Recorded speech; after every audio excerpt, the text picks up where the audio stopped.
प्रमुख रामायण महाकाव्यों के बारे में अध्ययन किया, जिसमें रामायण और महाभारत, पुराण, वेद कितने हैं, ऋग्वेद, यजुर्वेद, सामवेद, अथर्ववेद, उसके बारे में डिटेल में अध्ययन किया। और ऋग्वेद के प्रमुख देवता के बारे में पढ़ना है। तो ऋग्वेद में किस प्रकार के लोग किस धर्म पर विश्वास करते थे यार, तो यार उस समय लोग वहाँ के रहने वाले, मतलब आर का मतलब ही होता है श्रेष्ठ, तो मतलब होता है कि यहाँ के लोग जो वैदिक काल के जनता जो थी वो ईश्वर के कॉन्सेप्ट कैसा था, एक लौकिक ईश्वर में विश्वास करते थे कि बहुलौकिक ईश्वर में विश्वास करते थे। तो इस पर कॉन्सेप्ट बनता है बहुलौकिक ईश्वर पर वैदिक काल की जनता विश्वास करती थी कि समय समय पर उनके देवता में सर्वोच्चता और निम्रता में उनके देवता समय समय पर बदल जाते थे। ऋग्वैदिक काल के देवता अगर वहाँ पे इंद्र महत्वपूर्ण हैं, तो वहीं उत्तर वैदिक काल में आते आते प्रजापति महत्वपूर्ण देवता बन जाते हैं। उसको जब हम उत्तर वैदिक काल पढ़ाएंगे तो उसको हम डिटेल पर अध्ययन करेंगे। तो आज हम ऋग्वैदिक काल के प्रमुख देवता के बारे में अध्ययन करेंगे। तो जिसमें वरुण, इंद्र को कल हमने पढ़ाया था। इंद्र एक प्रमुख देवता है जो वर्षा के देवता हैं। वर्षा ये भी हैं, ये जल के देवता हैं, लेकिन जो पृथ्वी में जो जल होता है, तालाब है, नदियां हैं, उसके देवता है।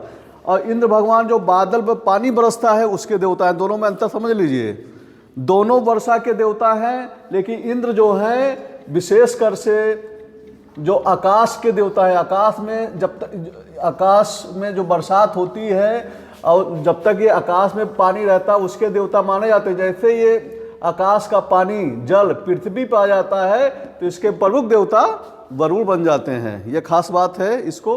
तो हम आते हैं वरुण के बारे में अध्ययन करते हैं। तो ऋग्वेद के दूसरे महत्वपूर्ण, सर्वाधिक महत्वपूर्ण देवता वरुण थे। मतलब पहले देवता इंद्र है महत्वपूर्ण, दूसरे स्थान पर वरुण का महत्वपूर्ण स्थान है ऋग्वेद काल में।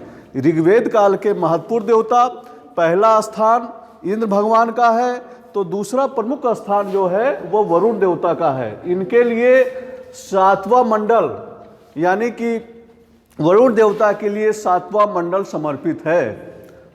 वरुण को आकाश, पृथ्वी और सूर्य का निर्माता माना जाता है। आकाश, पृथ्वी और सूर्य का निर्माता माना जाता है। मतलब कि माना जाता है कि वरुण ही आकाश, पृथ्वी और सूर्य को कंट्रोल करते हैं और समस्त जगत का नियंता माना जाता है। समस्त जगत को बनाने वाला, नियंता मतलब यहाँ पर होगा बनाने वाला।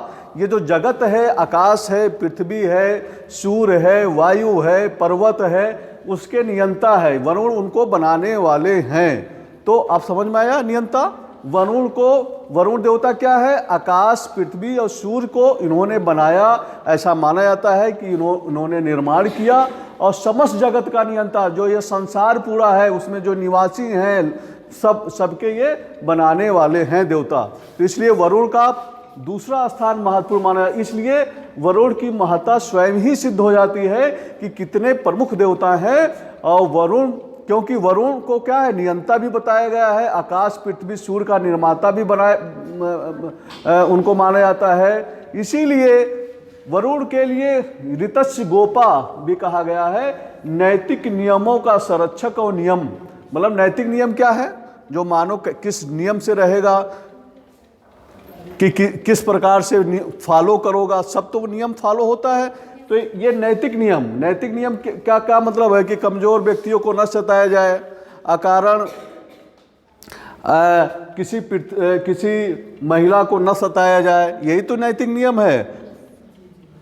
विवाह नामक संस्था का पालन किया जाए, उसके पहले मतलब कोई साथ ना रहे, कहने का मतलब सीधा है, इसी को नैतिक नियम कहते हैं। कानून, इसी को कहा जाता है कि विवाह बंधन के बाद ही कोई स्त्री पुरुष साथ रह सकता है। इसका एक नियम है, एक कानून है। बड़ों का सम्मान करना चाहिए, ये नहीं कि गाली देना चाहिए। तो ये नैतिक नियम है। यही नैतिक नियम ये कौन नियामक करता है, वरुण देवता। तो वरुण देवता को नैतिक नियमों का संरक्षक कहा जाता है। लेकिन जो व्यक्ति इनके फॉलो नहीं करता है, इन नैतिक नियमों को नहीं मानता है, अपराधी और पापियों को देवता वरुण का ऋतस्य गोपा कहा जाता है। और नैतिक नियमों को तोड़ने वाले पापियों को वरुण देवता क्रूरतापूर्वक दंडित भी करते हैं। यानी कि नैतिक नियमों को पालन जो व्यक्ति नहीं करता है समाज में, उनको कोई दया भी नहीं दिखाते, क्रूरतापूर्वक दंडित भी करते थे। इसीलिए अपराधियों और पापियों का देवता वरुण को माना जाता है। अपराधियों और पापियों का देवता किसको माना जाता है? वरुण को माना जाता है। नैतिक नियमों को तोड़ने वाले पापियों को वरुण देवता क्रूरतापूर्वक दंडित करते थे। इसीलिए इनकी एक उपाधि असुर की भी है। इसीलिए इनकी उपाधि एक असुर है। इसीलिए वरुण को, इसी संदर्भ में वरुण को न्याय का देवता भी कहा जाता है। वरुण को न्याय का देवता, यहाँ पे क्वेश्चन पूछ सकता है कि न्याय का देवता कौन है, तो वरुण देवता है। पापियों का देवता किसे कहा जाता है? तो वरुण को पापियों का देवता भी कहा जाता है। वरुण की समानता ईरानी देवता, वरुण की समानता ईरानी देवता किससे की जाती है? अहुर मज़दा से की जाती है। और यूनानी देवता यूरोनस के साथ इनके संबंध स्थापित किया गया है। मतलब कि इनकी समानता, वरुण देवता की समानता जो है ईरानी देवता अहुर मज़दा और यूनानी देवता यूरोनस से की जाती है। वरुण को पृथ्वी पर मौजूद जल का स्वामी बताया जाता है। जब तक आकाश में जल रहता है तब तक इंद्र भगवान उसके मालिक हैं।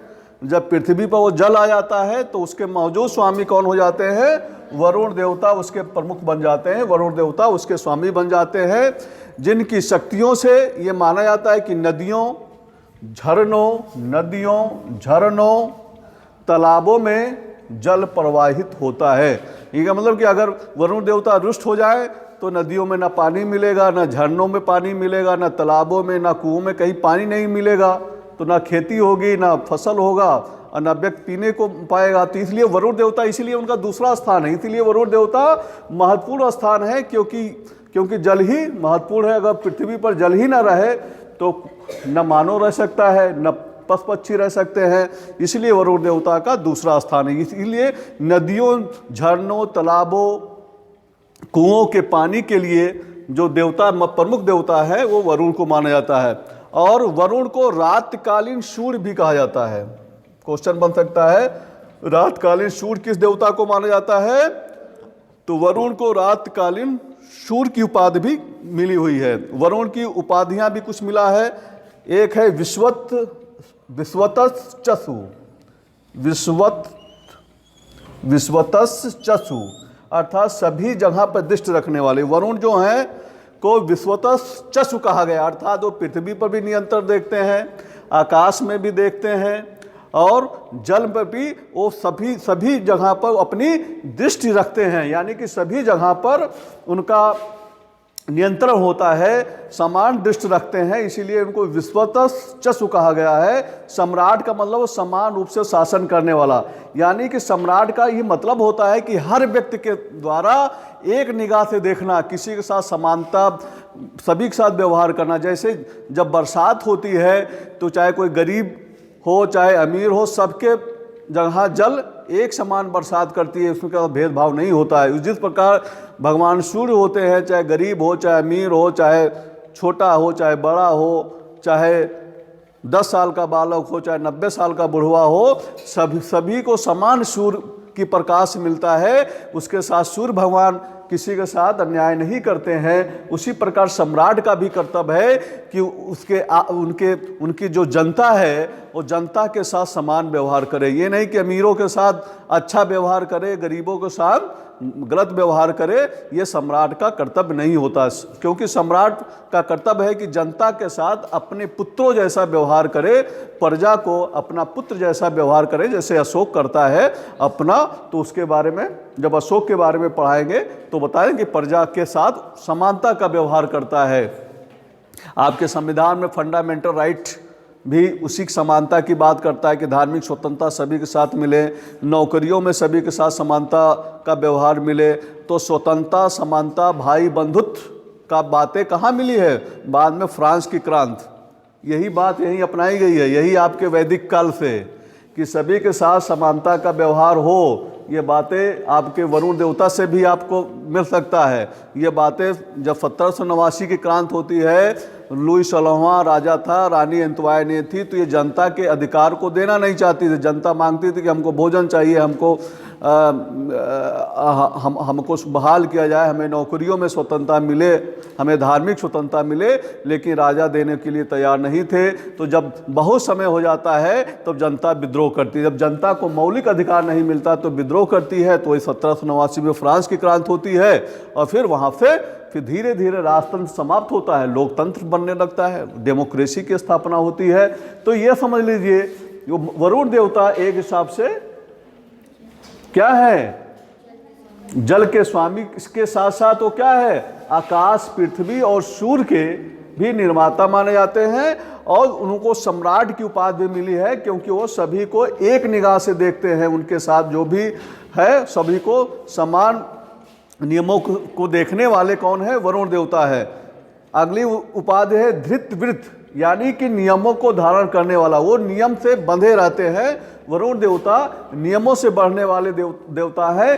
तो इस प्रकार से वरुण क्या है, इंद्र पहले स्थान पर है, वरुण दूसरे महत्वपूर्ण देवता हैं। एक बार और रिवीजन कर लेते हैं तो ऋग्वेद में दूसरे महत्वपूर्ण देवता वरुण को माना जाता है। वरुण को 7वां मंडल समर्पित है। वरुण को आकाश, पृथ्वी और सूर्य का निर्माता और समस्त जगत का नियंता भी माना जाता है। वरुण के लिए ऋतस्य गोपा शब्द आया है। ऋतस्य गोपा का मतलब होता है नैतिक नियमों का पालन करने वाला, नैतिक नियमों का पालन करने वाला, अर्थात इन्हें अपराधियों एवं पापियों का देवता भी वरुण को माना जाता है। खास बात है, अपराधियों और पापियों का देवता किसको माना गया है, वरुण को माना गया है। नैतिक नियमों को तोड़ने वाले पापियों को वरुण देवता क्रूरतापूर्वक दंडित भी करते हैं, उनके साथ कोई दया नहीं दिखाते हैं। इसीलिए इनको न्याय का देवता भी कहा जाता है, पापियों का देवता भी कहा जाता है। और क्या खास बात है, वरुण की समानता ईरानी देवता अहुर मजदा से भी की जाती है और यूनानी देवता यूरेनस से भी की जाती है। वरुण को पृथ्वी पर मौजूद जल का स्वामी भी बताया जाता है और इनकी शक्तियों से माना जाता है कि वरुण देवता से ही झरने, नदियों, तालाबों में पानी रहता है। अगर ये रुष्ट हो जाए तो पानी शायद पृथ्वी पर न मिले। और इसीलिए वरुण को क्या कहता है, और एक उपाधि मिली है रातकालीन सूर्य की भी उपाधि इनको मिला हुआ है। वरुण की उपाधियों में विश्वस्त चक्षु, सभी जगह पे दृष्टि रखने वाले, एक उपाधि मिली है। सम्राट की उपाधि मिली है, धृतव्रत की उपाधि मिली है। तो इस प्रकार से हमने वरुण के बारे में पढ़ा। इसीलिए ये पापियों का देवता भी कहा जाता है। ये भी महत्वपूर्ण बातें आई हैं कि वरुण के लिए प्रत्येक सूक्त में क्षमा मांगी गई है लोगों से कि वरुण देवता गुस्सा ना हो जाएं, इसलिए उनको हर सूक्त में वरुण से समय समय पर लोगों ने क्षमा मांगा है, क्षमा की याचना की है। तो इस प्रकार से ये वरुण है। किसी को कोई क्वेश्चन पूछना है तो पूछ सकते हैं इंद्र के बारे में, वरुण के बारे। यूरेनस वहाँ के देवता हैं, यूनानी देवता का नाम यूरेनस है। तो वही कार्य यहाँ जो वरुण का था भारत में, वही काम यूनानी देवता यूरेनस का वहाँ पर था। और ईरानी देवता अहुर मजदा, जो अहुर मजदा ईरानी देवता वहाँ के काम करते थे, वही भारत के लिए वरुण देवता है। और कोई क्वेश्चन पूछ सकते हैं आप लोग?